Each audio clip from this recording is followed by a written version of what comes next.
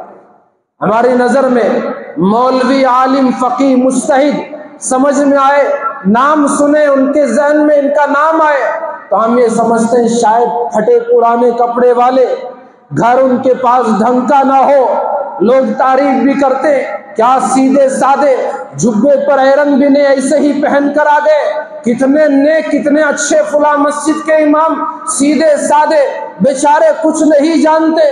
اور اللہ کے بندو قرآن تو پڑھو، قرآن کہے گا وَأَمَّا بِنِعْمَةِ رَبِّكَ فَحَدِّثْ، اگر تمہارے رب نے تمہیں انعام نعمتوں سے نوازا تو اسے ظاہر تو کرو۔ کنجوسی کیوں کرتے ہو، بخل کیوں اختیار کرتے ہو؟ یہ بات اور یہ تصور جو میرے آپ کے ذہنوں میں بیٹھا ہوا ہے وہ غلط ہے۔ اللہ نے دیا ہے تو اس کا استعمال کرنا رب کی شکر گزاری ہے۔ خدا دے پھر استعمال نہ ہو تو اللہ ناراض ہو جائے، اس کی ناراضگی مول لینے والا بھی بھلا اچھا نیک متقی پرہیزگار ہو جائے گا۔ نہیں ہے تو صبر کرو، سادگی اختیار کرو، جو ہے اس کا استعمال تو کرو۔ تو امام اعظم بہت بڑے تاجر تھے، لاکھوں کا ٹرن اوور تھا، کپڑا بنوایا لاکھوں کا اور ایک تاجر کے حوالے کیا کہ اس کو بیچ کر آؤ۔ سوداگر تاجر گیا، بہت مہینے گزر گئے نہیں آیا، کئی مہینوں کے بعد آیا، پوچھا کیا ہوا؟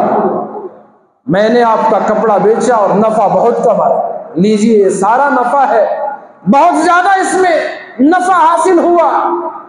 امام اعظم نے پوچھا وہ کیسے؟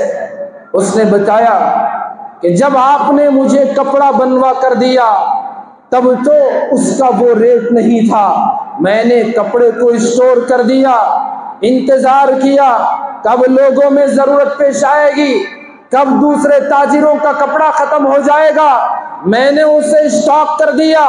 جب ضرورت بازار میں زیادہ آئی، جب ڈیمانڈ بڑھنے لگا، میں نے آپ کا کپڑا باہر نکالا، زیادہ قیمت میں فروخت کیا، زیادہ اس سے نفع مجھے حاصل ہوا۔ قربان جائے امام اعظم ابو حنیفہ رحمۃ اللہ علیہ پر، انہوں نے افسوس کا اظہار کیا، ناراضگی کا اظہار کیا، کہنے لگے تم نے یہ کیا کام کر دیا، میرے نفع میں تم نے شبہ کا کام کر دیا ہے، یہ شبہ کا نفع ہے۔ جب لوگوں کو ضرورت تھی جتنا نفع کم سے کم رکھ کر تمہیں دینا چاہیے تھا، ان کی ضرورت اور مجبوری میں لوگوں نے زیادہ پیسہ دیا ہے، تم نے لوگوں کی مجبوری کا فائدہ اٹھایا ہے۔ چلو یہ سارا نفع میں اس میں سے ایک پیسہ بھی نہیں لیتا، پورے کا پورا نفع غریبوں میں تقسیم کر دیا جائے، مسکینوں میں بانٹ دیا جائے، غریبوں میں تقسیم کر دیا جائے، بیواؤں میں اس کو خرچ کر دیا جائے۔ قربان جائیں وہ نفع کوئی عالم نہیں کہہ سکتا کہ وہ حرام کا نفع تھا، وہ تو اس میں شبہ تھا، لوگوں کی مجبوری کا فائدہ اٹھایا گیا تھا۔ آج کتنے لوگ ہیں مجبوری کا فائدہ اٹھانے والے، کسی غریب کے بچی کے گھر میں شادی ہوتی ہے اور اس کی ضرورت کے وقت غریب کا باپ اس بچی کا باپ گھر بیچتا ہے، مجبوری میں اسے خریدتے ہیں، کوئی اپنی گاڑی ضرورت کے موقع پر بیچتا ہے، اس ضرورت مند کا ناجائز فائدہ اٹھاتے ہیں، کم قیمت پر اس کو خریدتے ہیں اور سمجھتے ہیں کہ ہم نے بڑا کمال کر دیا۔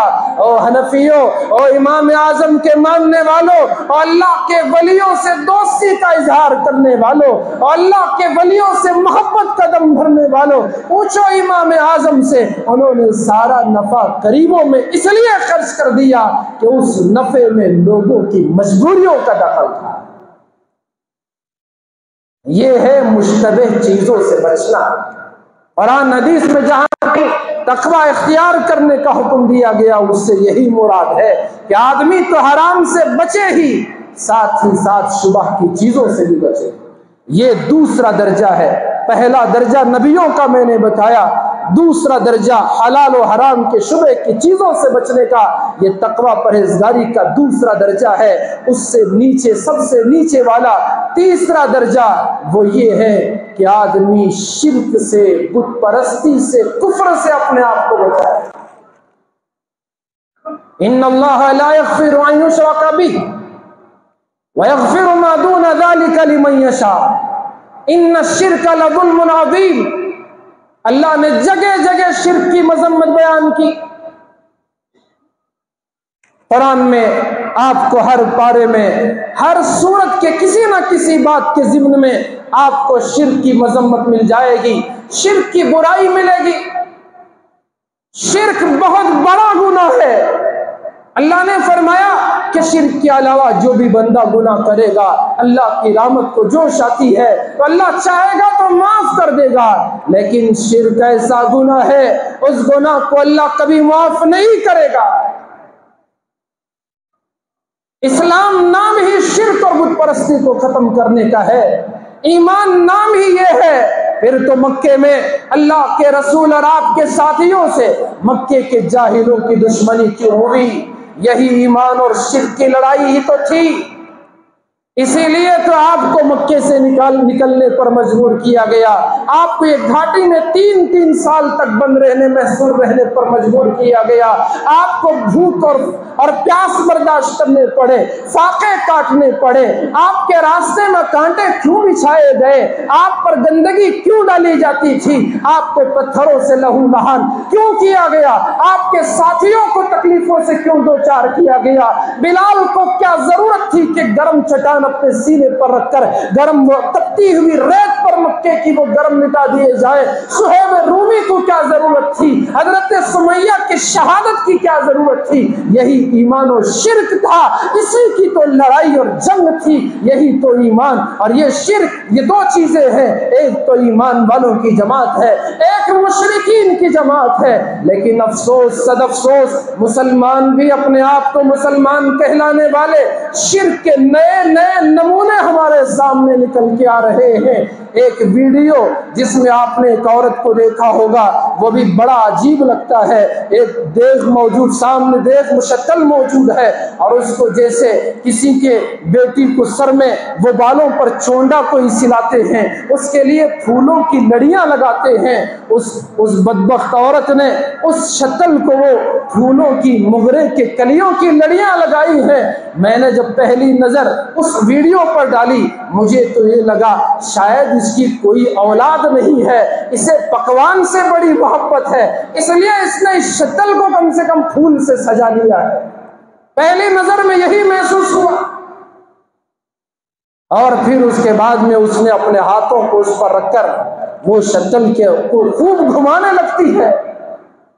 میں یہ سمجھ رہا تھا کوئی آپا یہ بریانی کی دیوانی ہوگی یا حلوے اور کھیر کی دیوانی ہوگی، اب شتل جو ملی اسے لے کر وہ خوشی سے گھوم رہی ہے۔ جو لوگ طواف کرتے ہیں، غلط طواف بھی کرتے ہیں، چکر لگاتے ہیں، شرک ہے، کسی صورت اس کی اجازت نہیں۔ وہ بھی ہم نے یہ دیکھا ہے کہ کوئی چیز بیچ میں ہو، یہ خود سے چکر لگاتے ہیں۔ یہ عجیب ہے، اس شتل کو بھی چکر لگا رہی ہے۔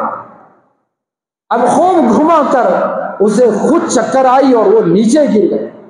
2-3 عورتوں نے اسے اٹھایا، سنبھالا، تب ہمارے افسوس کی انتہا ہو گئی جب اس نے اسی شتل کے سامنے اپنے سر کو جھکا کر سجدہ کر دیا۔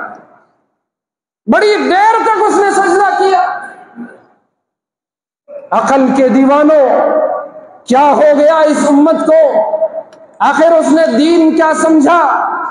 اور اس میں کسی بھی مسلک کا اختلاف نہیں ہے۔ آپ سمجھتے ہو کہ یہ مسلک الگ، وہ مسلک الگ۔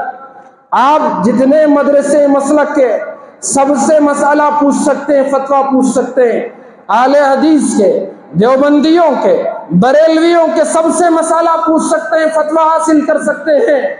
سجدے دو قسم کے، ایک عبادت کا سجدہ اللہ کے علاوہ کسی کے لیے جائز نہیں ہے، اور دوسرا سجدہ تعظیم کا، عظمت کا۔ پچھلی امتوں میں سجدہ تعظیم کیا جاتا تھا، جیسے فرشتوں نے حضرت آدم کا سجدہ، یہ عبادت کا سجدہ نہیں تھا، یہ تعظیم کا سجدہ تھا، اس کی تو اجازت وہاں تھی، لیکن اب تو کسی قسم کے سجدے تعظیم کی اجازت بھی نہیں۔ میرے آقا نے ارشاد فرمایا اگر غیر اللہ کے لیے سجدہ تعظیم بھی جائز ہوتا، میں عورتوں کو حکم دیتا کہ وہ اپنے شوہروں کے سامنے سجدہ کرے۔ ارے بدبخت عورت، تو نے کبھی اپنے شوہر کا احترام نہیں کیا ہوگا، تو نے کبھی اس کی اطاعت نہ کی ہوگی، آج تو شتل کے سامنے سجدہ کر رہی ہے۔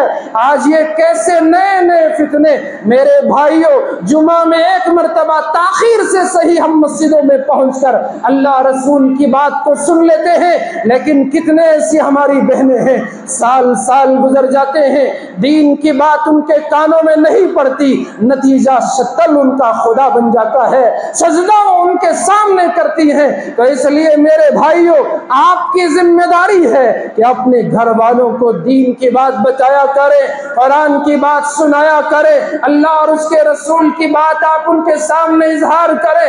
اسی لیے ہمارے دوستوں نے اس کا جو انتظام کیا ہے، اسی لیے ہے جو مسجد نہیں آ سکتی کم از کم گھر میں تو وہ دین کی بات سنیں، قرآن کی بات سنیں، حدیث کی بات سنیں، اللہ والوں کے واقعات سنیں، ان کے دل میں بھی خدا کا خوف آئے گا، ان کی زندگی بھی بدل سکتی ہے، ہدایت کے راستے پر وہ بھی گامزن ہو سکتے ہیں۔ تو اس لیے آپ کی میری ذمہ داری ہے کہ ان کے دین و ایمان کی فکر کریں۔ تو یہ جو میں نے عرض کیا، تقویٰ کا سب سے نچلا درجہ، پہلا درجہ شرک سے اپنے آپ کو بچائے، اس کے بغیر ایمان کا اعتبار نہیں۔ اگر یہ جو کچھ ہو رہا ہے، اگر اس کے ساتھ بھی کہے کہ وہ مسلمان ہے، مومن ہے، ہمارا دل تو اس بات کو گوارا نہیں کر سکتا۔ اللہ ہماری اور تمام ایمان والوں کی حفاظت فرمائے۔ اللہ تبارک و تعالی ہم سب کو تقوی پرہیزگاری اختیار کرنے کی توفیق عطا فرمائے۔ آمین ثم آمین۔